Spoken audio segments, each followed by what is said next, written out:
Yohanes Pembaptis menyuruh kami bertanya kepadamu, Engkaukah yang akan datang itu? Atau haruskah kami menantikan seorang lain? Pergilah dan katakanlah kepada Yohanes apa yang kamu lihat dan kamu dengar. Orang buta melihat, orang lumpuh berjalan, orang kusta menjadi tahir, orang tuli mendengar, orang mati dibangkitkan, dan kepada orang miskin diberitakan kabar baik.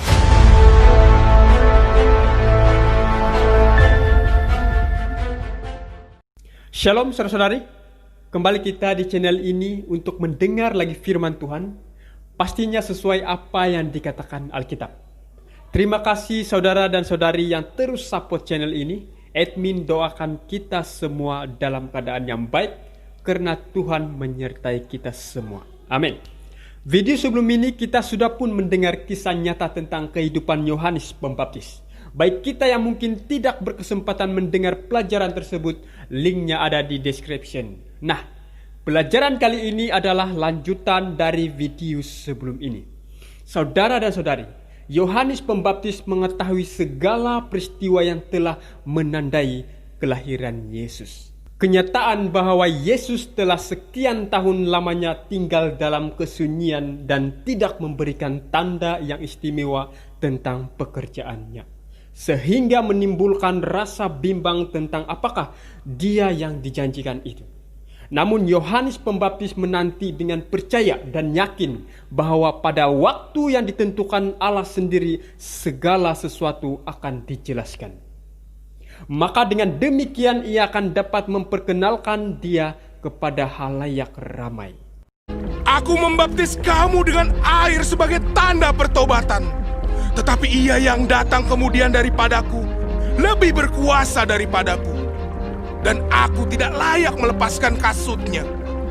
Ia akan membaptiskan kamu dengan Roh Kudus dan dengan api.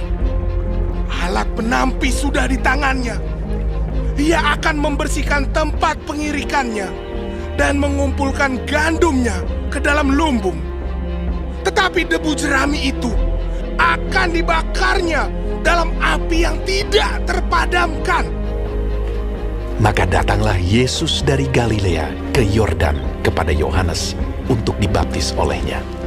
Pada saat Yesus datang untuk dibaptiskan, Yohanes melihat dalam dia suatu kemurnian tabiat yang sejak dahulu belum pernah dilihatnya dalam mana-mana manusia pun. Bahkan suasana hadiratnya pun kudus di antara orang banyak yang telah berkumpul di sekelilingnya di sungai Yordan. Yohanes telah mendengar banyak cerita yang menyedihkan tentang kejahatan dan telah banyak bertemu dengan orang-orang yang ditindas oleh beban dosa.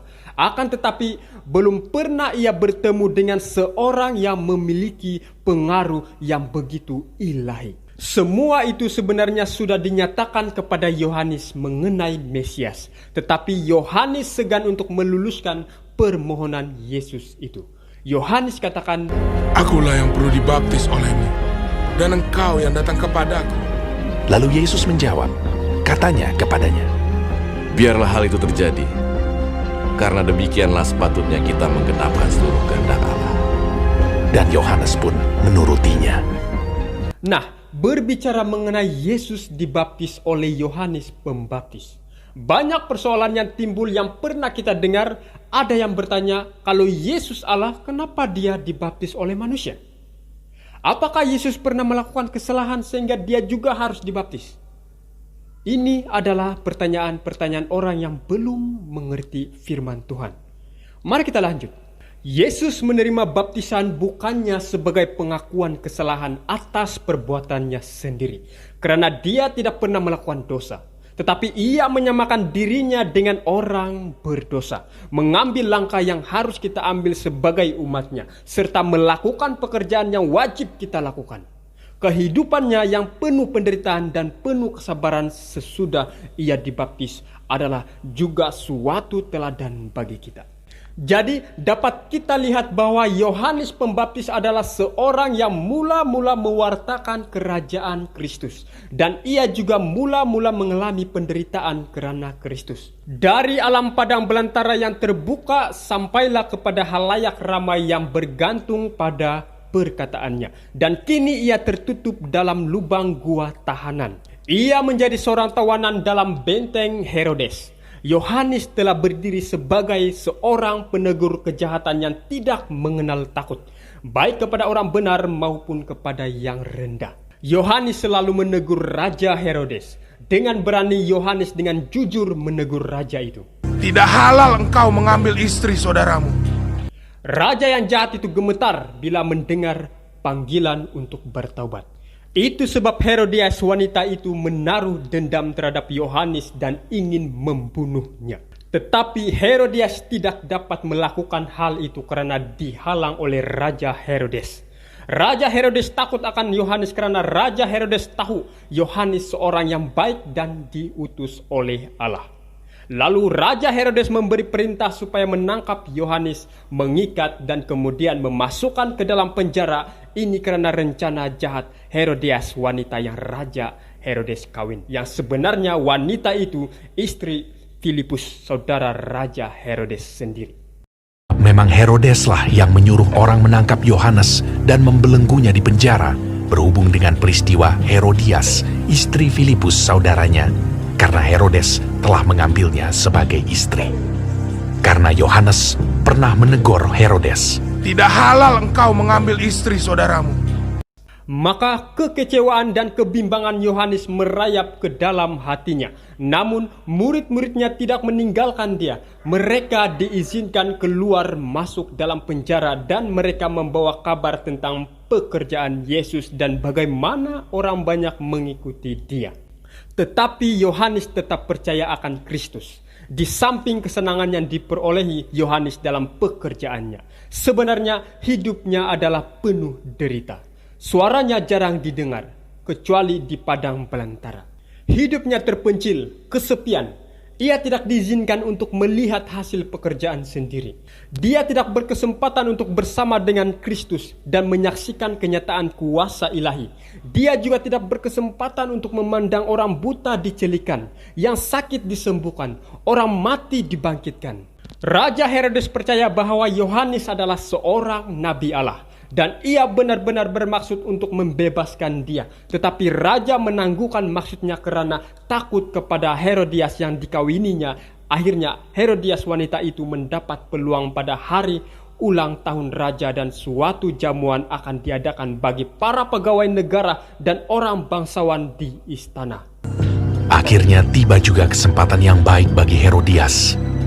Ketika Herodes pada hari ulang tahunnya mengadakan perjamuan untuk pembesar-pembesarnya, perwira-perwiranya, dan orang-orang terkemuka di Galilea. Akan ada pesta dan mabuk-mabukan. Dengan jalan ini Raja Herodes akan kehilangan pikiran. Herodias wanita itu mengetahui bahwa oleh hukuman yang langsung ia tidak pernah mendapat persetujuan Herodes untuk membunuh Yohanes. Maka Herodias wanita itu bermaksud untuk mencapai niatnya itu dengan tipu muslihat. Sedang pesta itu berlangsung, maka Herodias wanita itu mengirimkan putrinya ke dalam pesta itu untuk menari, menghiburkan para tamu dalam pesta itu. Kecantikan putri Herodias yang menggairahkan itu telah merangsang perasaan para tamu dalam pesta itu. Pada waktu itu, anak perempuan Herodias tampil lalu menari, dan ia menyukakan hati Herodes dan tamu-tamunya. Raja berkata kepada gadis itu, "Minta daripadaku apa saja yang kau ingini, maka akan kuberikan kepadamu." Raja Herodes telah silau karena minuman anggur. Ia hanya melihat ruangan pesta dengan tamu-tamu, melihat meja jamuan dan air anggur yang berkilau-kilauan dan cahaya lampu yang terang dan melihat seorang dara sedang menari di hadapannya. Raja itu berkata kepada gadis itu, "Minta daripadaku apa saja yang kau ingini, maka akan kuberikan kepadamu." Raja itu berkata lagi, "Apa saja yang kau minta akan kuberikan kepadamu, sekalipun setengah dari kerajaanku." Maka anak itu cepat-cepat pergi kepada ibunya Herodias untuk bertanya, "Apa yang harus kuminta?" Jawabnya, "Kepala Yohanes Pembaptis." Anak itu tidak mengetahui akan kehausan dendam yang masih mengganas dalam jantung ibunya. Lalu apa yang terjadi? Maka cepat-cepat ia pergi kepada raja dan meminta, Aku mau supaya sekarang juga engkau berikan kepadaku kepala Yohanes Pembaptis di sebuah talam. Raja merasa takut dan gemetar untuk mengambil hidup Yohanes. Namun ia telah berjanji untuk tidak mau dianggap seorang yang berpendirian goncang atau berubah-ubah.